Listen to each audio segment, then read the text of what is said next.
How's it going, everybody? Connor here, and in today's tutorial we're going to be going over how to receive multiple items using the bulk insert function. Now this is very important if you have tons and tons of items, hundreds of sticks of RAM, a whole lot of different laptops you want to receive in at once. It's a very useful feature, but it can be prone to human error, so make sure that you are carefully doing this, because if you receive in 100 laptops, they will all be identical. They'll have the same CPU, same amount of memory, same hard drive size, and same condition code.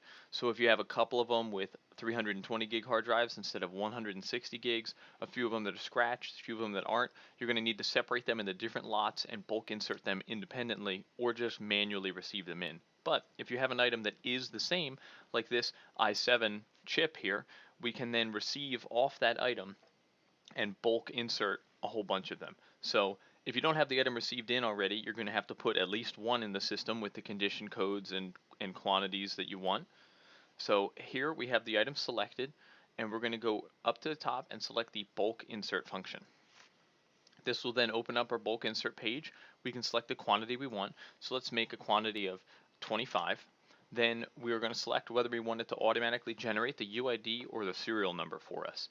Now this is important with CPUs. You would generally want to serialize them because they're high value items, and you'd want to make sure that if you sent them to a customer or anything, that if there was an issue and they were RMA'd, that you did in fact get the same piece of hardware back. So let's leave the auto generate serial box unchecked, but have auto generate UID checked. So here we're going to hit generate.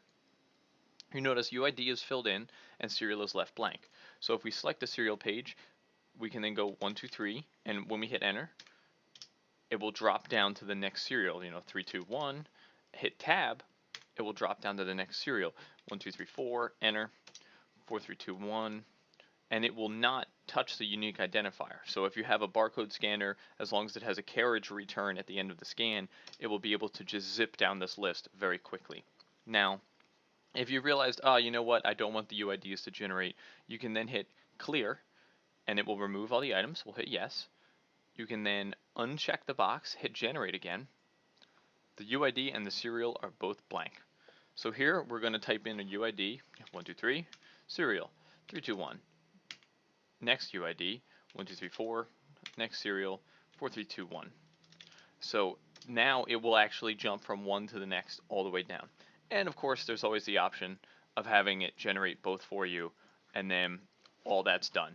Then you're going to hit save,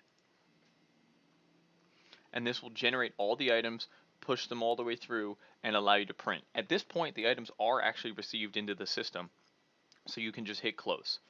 And now scrolling down, you'll notice that we have all of our i7s received in, and everything's ready to go.